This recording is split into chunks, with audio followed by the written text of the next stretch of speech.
Corey Cohn's been one of the most inspiring people I know in terms of bringing a lot of these notions that we have into work, and so she's going to share with us how she does that every day.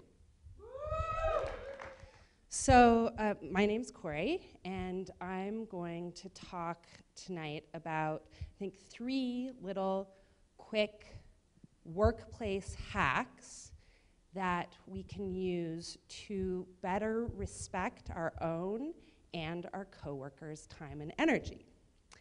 So to illustrate one of the tools that I like to use for one of these hacks, I would love it if we could start with a bow.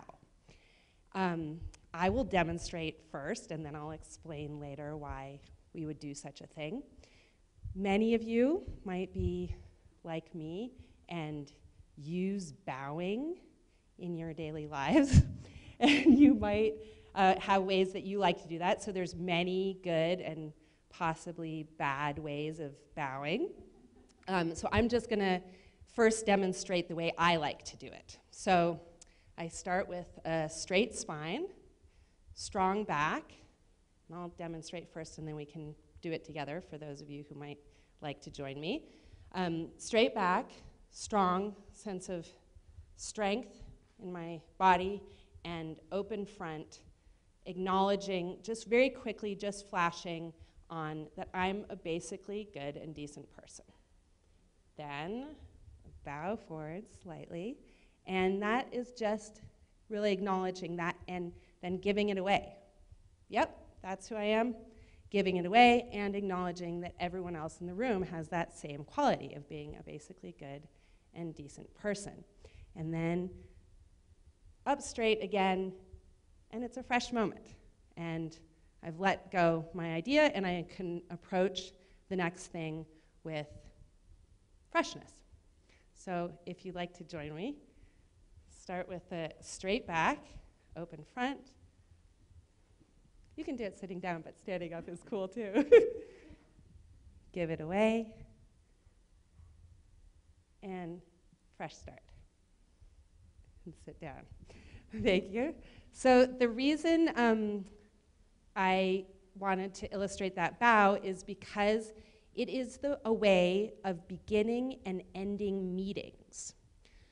Now, you can use anything to begin and end a meeting. At Dojo 4, my small web software design and development company, we also use clap or sort of a cue word. But the main point is clearly delineating when a meeting begins and when it ends. And the reason to do that, the hack, is that it allows people to actually be at the meeting that's happening. And they know when it begins. Now it's like training the brain. Now this is happening. Great, I just bowed, or I clapped. Great, now I can focus on the subject at hand. And then, instead of kind of letting it bleed out like a dying patient or something, you say, okay, now we're done. Over. I acknowledge. I like the bow because of all those elements of, like, I acknowledge that we did this thing together, and now we're done. And so we can still have a conversation, but, you know, so-and-so doesn't have to sit around and wonder, are we still having a meeting? No, I can go off and I can do the rest of my work. So I like to use a bow. At Dojo 4, we sometimes use a bow, but anything will work. So you might just decide on, you know, sometimes people like the way we use bells sometimes as well. So clearly delineating when meetings are beginning and when they're ending, and making that, respecting people's time. We're actually doing this together, and now we're done. So the second hack is also related to meetings, but might seem a little harder for people. But is actually the most effective hack, I think, which is wishing happiness for everyone in the meeting. Now, no one has to know that you're doing this, and in fact, sometimes it's quite a bit more effective if people don't know that you're doing it, because they might just think that you're strange. And it can, you know, it really only has to take a second. And you don't have to like or agree with anyone in the meeting in order to wish them happiness. So how I think of it is as like training mental muscle memory. So I start each meeting just very quickly with a quick acknowledgement, like I'm having a meeting with Christian, who I agree with and like. And I haven't, and just, but I don't have to feel that way. And so perfect. So I'm gonna, so we'll demonstrate how this works really well. Yeah, heckler. So then just very quickly, I just wish him happiness. And the more I start meetings like that, then I've created a mental habit that just kicks in automatically. So I'm finding the more I've done that, the more now, every time I start a meeting, I just have a moment where I wish for everyone in the meeting to have a happy life, have some quantum of happiness in their life. And the reason why this is a workplace hack is because my wishing everyone in the meeting happiness shows itself in my facial expression and in my body language.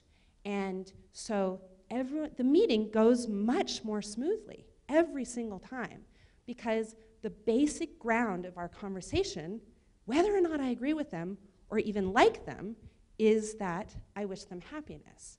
So problems or disagreements seem much less intractable. People automatically, I find, have a sense of, oh, this is a trustworthy situation. I can speak freely, or I can say what I really think. And the meeting could be about, we need to get our asses in gear and really stop leaving dirty dishes in the workplace sink. I mean, it really can be that simple, but instead of it being like, it can be like, yeah, okay, let's try doing that, or you don't want to do that, whatever it is. It doesn't have to be a profound meeting for me to start by wishing everyone happiness. So that one I find is extremely useful. And then the last one, just very quickly, has less to do with meetings, but also is respecting our coworkers' time and our own time, which is what I think of as the virtual check-in. And at Dojo 4, we call it the status message. So starting every day by and this takes a little bit of coordinated effort amongst all your coworkers, because it really only works if everyone does it. But you start your day by sending in an email to your cohort that it's like the same as a check-in for those of us who are familiar with a check-in. It says, what am I working on today? Where am I doing that from? Am I gonna be out on an appointment? Something that someone would like to know, like they're gonna be gone between 3 and 5 and unreachable. And maybe a little bit about something, how am I feeling? Like, my dog just died. Well, that'd be nice to know about your coworkers. And the trick is that you boil that down into just enough words to fit in the subject heading of the email. So it's very brief, and you're respecting your coworkers' time and your own time, and you send that, and then your coworkers can just scan, oh, so-and-so's wife just left them. I better be nice to them today. Or, so-and-so has a doctor's appointment right when I thought that we could have lunch about something and talk about, or whatever. So just very briefly touching in. So those are the 3 hacks that I have found useful in my workplace. And I thought we could, again, break into groups. First, to end this section, however, I'd like to end with a bow to acknowledge that me talking into the microphone is over. Thank you.